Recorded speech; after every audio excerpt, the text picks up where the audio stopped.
may ginhambal kagina nga privatization sang regional hospital. I said modernization. And in fact, what I proposed was corporatization and not privatization. Dako ang depresya sina. Ikadua, I filed 236 bills in Congress.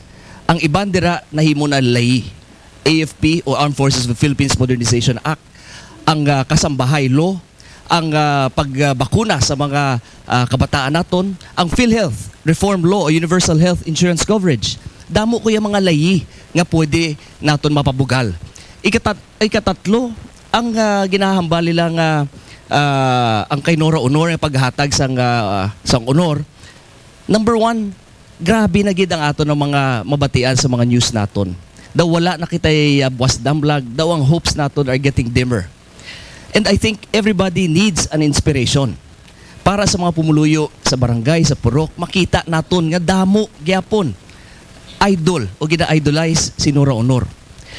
Ina nga layi o ina nga simple nga resolution was talk of the town or talk of the country. Nagwa ang mga lain-lain nga mga ngalan kag ang mga naggahambal pa ang mga sangunang mga presidente sa aton nga gobyerno. Ang very important people. Thank you very much. Congressman Goles. Makato naman kita kay Mayor Bino Nadia. Mayor, sa ikaw konsehal pa, madamo ka sa ginsakdag ng mga ordinansa. Pero ang pamangkot man, apang sa ikaw na ang mayor, how come nga wala man ini napatuman? Por ejemplo, ang tricycle ordinance, sidewalk ordinance, kag iban pa. Ano mapaatag mo sinin? Okay, yes. Of course, we are living in a city with 538,528 people. No? We're the 6th biggest city in the Philippines. Therefore, damo kita gidya pumuluyo. Okay, if you talk about the sidewalk vendors, for example, long before nag-mayor ko, ara na nada sila. And you know, when we treat them, we treated with compassion because kabalo man kami pangabuhi na sila. No? And gina-istorya man na namon sila, gina-regulate man na namon sila, and that is why even if you come to think about it, of course, sa downtown area tadamo the sidewalk vendors, but ang mga areas like Lacson and Araneta, halos wala na yung mga sidewalk vendors because we also try to regulate them. You know, this is not just a question of just being following the law to the letter. Because even the previous administrations before me did the same because they know we have to consider tawo ni sila mo and they have to earn a living. When you talk about the tricycles and you know hindi na sila nga ginapabayaan o galing kung kaisa, it's a question cat and mouse in nga situation. And like the other day gaagi ko sa downtown, may mga ginaguyod ng tricycle. Every so often si Major Asibuchi would text me kung pila ang kaladakpan, kung pila na apprehend nga nagbayular. And therefore, inislatan na tayo, we have to balance it with our realities. And that is why hindi kasiling pabayaan mo sa Mayor. Madamo ka salamat, Mayor Bino Nadia. Okay, thank you. Kadto naman kitaya kay Attorney Lyndon Canya. Attorney, ano ginapabugal mo nga proyekto sang konsehal ka pa kag nagabenepisyo pa bala ang ina nga mga proyekto o mga layi sa subong? Okay, before that, no, gusto ko i-clarify. I have no hearing problem. When you use modernization for the hospital, the effect is privatization under government-owned and controlled corporation setup. Ang effect is privatization. Si Atty. Canya, blakadamo, ginbilin nga mga ordinansya sa syudad ng Bacolod. Amo ning isa ko kahandom nga papungkon ako sa Kongreso, ako na lang malarga sini, kay wala gininagiho. Number 1, City Ordinance 414. Annual barangay-based sports program sa syudad ng Bacolod. I've never seen this implemented. Buligan ko na lang ni kung magpungko ako. Arts and Culture Ordinance, City Ordinance 413. I've never seen this implemented. Magpungko ko, buligan ko na ni ma-implementar. May ara man Casuals Ordinance, protection sa mga casuals. They should be paid on time. Kung mag-ubra sila 5 months gid ang sweldo, buligan ko na lang na implementar. Coastal, for shoreland, City Ordinance 351, 412.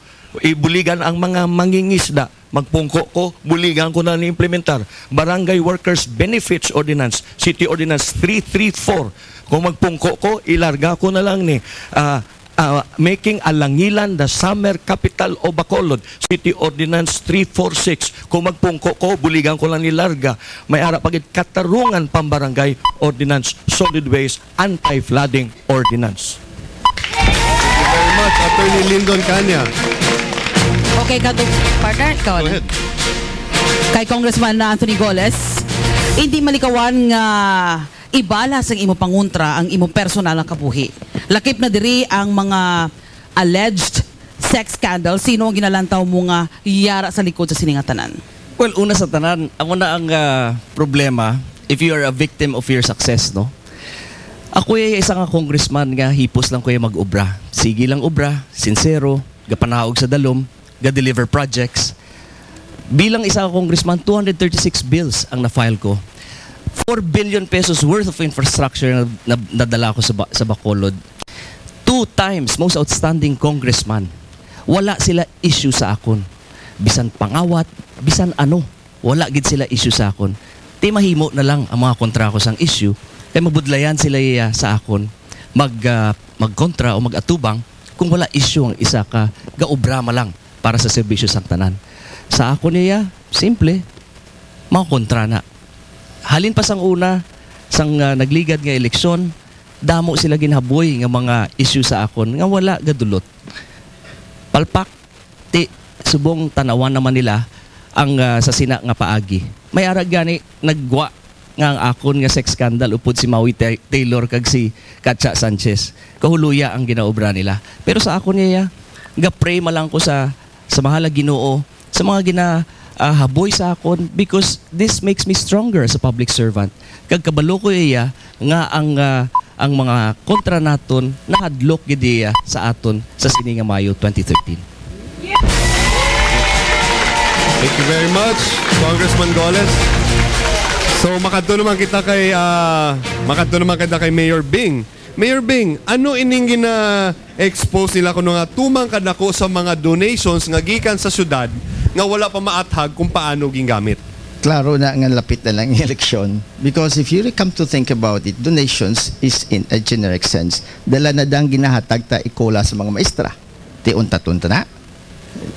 Pamati mga maestra di.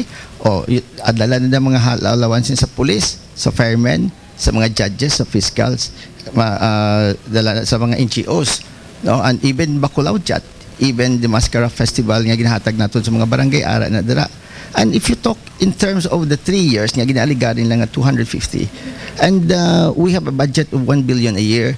Kagamay-gamay sila nga porsyento, halis nga 2% na isang bilog na budget. And besides, the most important thing of all is that wala mo na sa nagalusot sa amon nga hindi mag-agi sa commission and audit. So everything is transparent, everything is on board. Kag nahayag man na ang tanan nga nagbaton, recorded na ara na tanan ng mga dokumento kung kuan.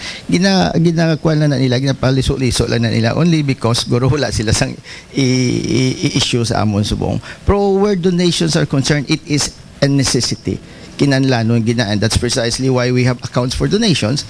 Kay tungod nakita namon, kag nakita man, and it is allowed because nakita ang mga people's organizations, mga NGOs nga ini, they're entitled to that. And besides, kung maghatag kami sa donations, may MOA ina nga kung in kaso may COA audit nga hindi pwede, iuli nila ni mga donations nga ginahatag sila. So overall, thank you very much at Mayor Bing Leonardia. Attorney Lyndon Canya, adopted candidate ka sa local liberal group pero daw ang perception pabayaan gani kamo bangod sang alliance sa NPC? Wala ginabla kaso sa akon ang so-called NPC-LP Alliance kaysa babaw ina. Ang nag-endorse na si Senator Franklin Drilon. Hindi man na siya registered voter sa Bacolod.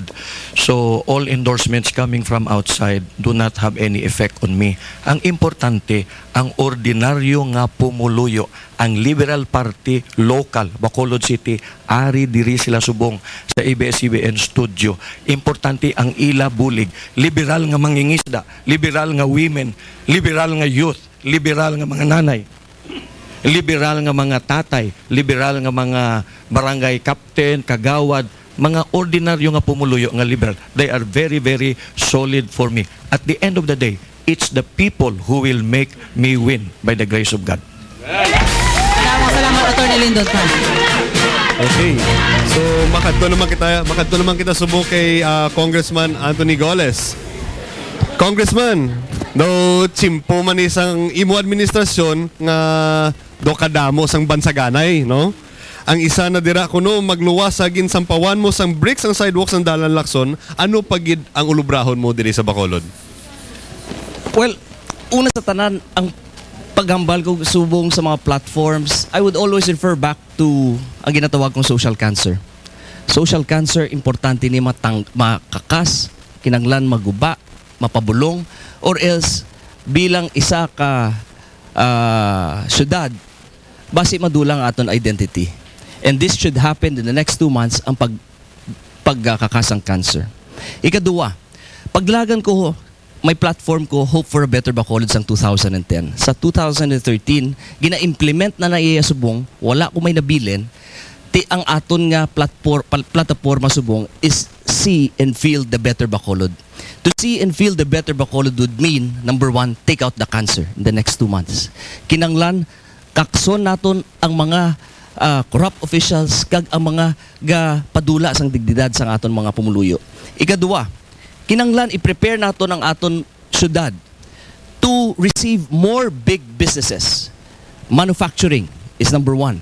Kinanglan ang aton ng mga major infrastructural projects would be in place. Ang ginpunggan nga Banago Port, i-modernize tani ang Banago Port, kinanglan padayon na. Subong lang ko kakita nga ari na di ang project, ginpunggan pa. Number 2, Bacolod General Hospital, buligan ko ang mayor para makapatindog sini. Number 3, put up Bacolod Economic Zone. Thank you very much, Congressman Goles. Okay. Sabat makadto kita kay Mayor Bino Nadia, party man sining bansaganay nga issue, no? Ang ginahaboy simo sa imong kasumpong ining term nga saw-saw. Kung ikaw makadaog bilang kongresista, pagasigihon naman balang iban nga ang pila ka mga maayo nga proyekto sang imo kasumpong? In the first place, kung mayor ka dapat ma-check ka kung anong mga proyekto nga ibutang sa syudad. Even iiyapan na sa national government, dapat maagin sa mayor. So, the mayor has every right to check kung ano ilang mga proyekto na. Then, of course, ang una ko nga problema is wala man ko gani kabalo kundi ng proyekto is ni. No, nakibot ko kag inasang gahambal siya nga may 4 billion siya because even the likes of Albi Benitez nga masyado kalapit sa Malacanang, I we know who Albi Benitez is, wala mang istorya bilyon.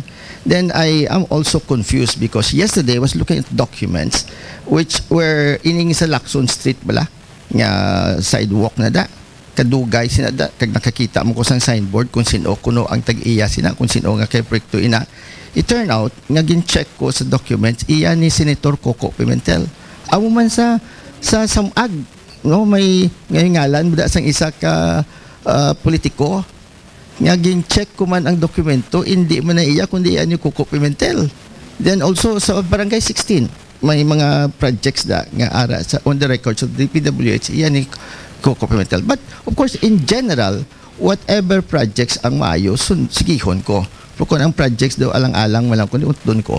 So ang inayang kag i-avoid ko ng pagsampaw wala kay kausik no budlay na sampawon mo so ay iba nga proyekto agawon mo ba kabudlay sa nagapostado. Okay. Thank you very much, Mayor Bing. Okay. Kadto naman kita kay Attorney Lyndon Canya. Okay, sa kay Attorney Lyndon Canya, no? Attorney, lunsay mga incumbents sa mga kontra mo. Bastante ang mga resources nila. Paano mo mapapick up ang imo nga ngalan kung prinsipyo mo lang ang inasaligan mo? Okay, katahong nga question. Gahandom gid akong maka-intravelan ni sa Bansaganay kay na-mention ninyo nga duwa, sampaw, sawsaw. Kinahanglan ikatatlo nga abogado nga sakto para isugpon sa sampaw kag sa sawsaw. Okay. And I would like to assure our people, si Attorney Canya may NBI clearance, RTC clearance, MTC clearance, medical clearance. I am clear. Wala pag tapos ko sa gobyerno, wala ko may gindala stapler or papel sa akon balay. Paano ako mag-pick up? ako gapatigid ang pumuluyo gamhanan. Ang pumuluyo may konsensya. Ang pumuluyo may paghigugma sa banwa. I am not worried. There is a 45-day campaign period. Ari man kamo media nagabulig palayag sang amon nga programa. Ako gapatigid, I will bring my case direct to the people for choice, for change, for concern. And I believe maski mabaha ang kwarta iyaman na balas ang pumuluyo, pwede malang na mabaton, puntas ang bulpen gyapon ang madeterminar. Tagi pusoon, konsensya gyapon. I have no fear. The Lord is with me, the people are with me. Very much, Attorney Lyndon Cania. Okay, dugang pa nga balita, ang mga mensahe sa atong mga kandidato ang atong batian pagkatapos ini pila ka mga panumdum.